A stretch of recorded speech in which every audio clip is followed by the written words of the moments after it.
વાવમાં ભારે રસાકસી વચ્ચે આખરે ભાજપના ઉમેદવાર સ્વરૂપજી ઠાકોરની જીત થઈ। ત્યારે ગુલાબસિંહ રાજપૂતે સ્વરૂપજી ઠાકોરની જીત બદલ અને કોંગ્રેસની ક્યાંક કચાશ રહી ગઈ તેના વિશે ખુલાસો કરતા શું કહ્યું તે સાંભળીએ।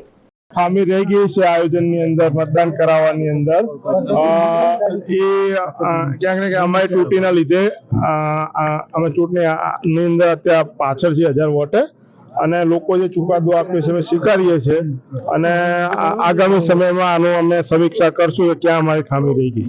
ગુલાબસિંહ, પહેલેથી એવું લાગતું હતું કે ભાભરમાં ક્યાંક મત ઓછા મળશે ભાભર વિસ્તારમાં? નહીં, જે રીતે શરૂઆતથી જ આગળ હતા અને ભાભરની અંદર જે અમારી ગણતરી કરતા થોડાક ભાજપને વધુ વોટ મળ્યા છે અને બાકી તો દરેક જગ્યાએ ખૂબ સરસ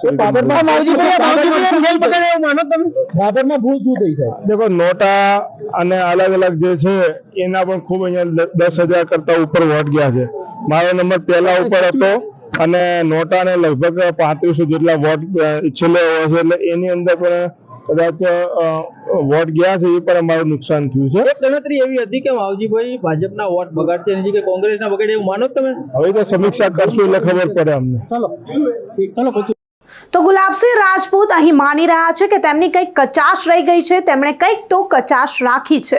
અત્યારે અલ્પેશ ઠાકોરે પણ જ્ઞાનીબેન ઠાકોર પર પ્રહારો કર્યા, ત્યારે ગુલાબસિંહ રાજપૂત પોતાની ભૂલ માની રહ્યા છે। તમારું શું માનવું છે? શું ખરેખર કોંગ્રેસે કંઈક કચાશ મૂકી દીધી છે? તમારું શું માનવું છે અમને કમેન્ટ કરી ચોક્કસથી જણાવજો તથા અમારી ચેનલ નિર્ભય ન્યૂઝને લાઇક, શેર અને સબસ્ક્રાઇબ કરવાનું ભૂલશો નહીં। આભાર।